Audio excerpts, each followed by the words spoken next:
Hello বন্ধুরা, তোমরা সবাই কেমন আছো? নতুন একটা ব্লগে অনেক অনেক স্বাগতম। তো দেখো, এত কিছু রান্নাঘরের কিন্তু ডিপে ডাপা ধুয়েছি, সব ধুয়ে এই ঘরে রেখেছি।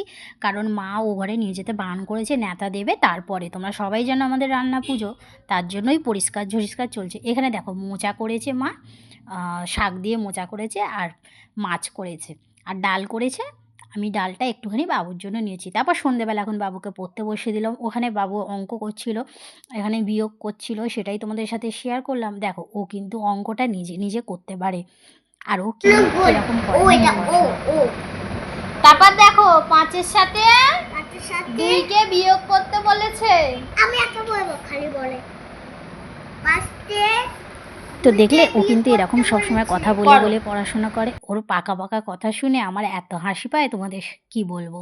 দেখো, আমার ভিডিওগুলো যদি তোমাদের ভালো লেগে থাকে, ফেসবুক থেকে অবশ্যই যদি দেখলে ফলো করবে, আর ইউটিউব থেকে দেখলে অবশ্যই কিন্তু একটা সাবস্ক্রাইব করবে, আর একটা লাইক করবে। তোমাদের একটা লাইক আমাকে ভিডিও করার জন্য আরও মোটিভেশন দেয়।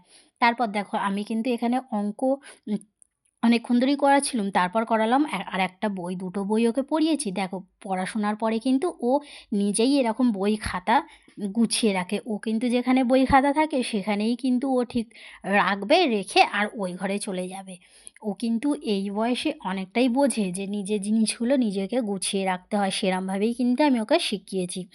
তারপরে এখন রাত্রি হয়ে গেছে, আলুর দম করেছিলাম আর রুটি বরমশাইকে দিয়ে দিলাম। এদিকে বাবুর দুধটা ফুটিয়েছি। তারপর এখন আমি খাবো।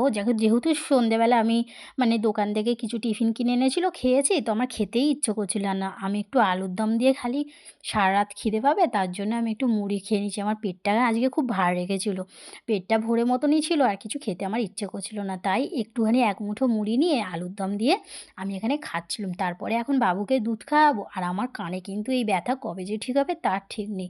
তো সবাইকে গুড নাইট, সবাইকে টাটা।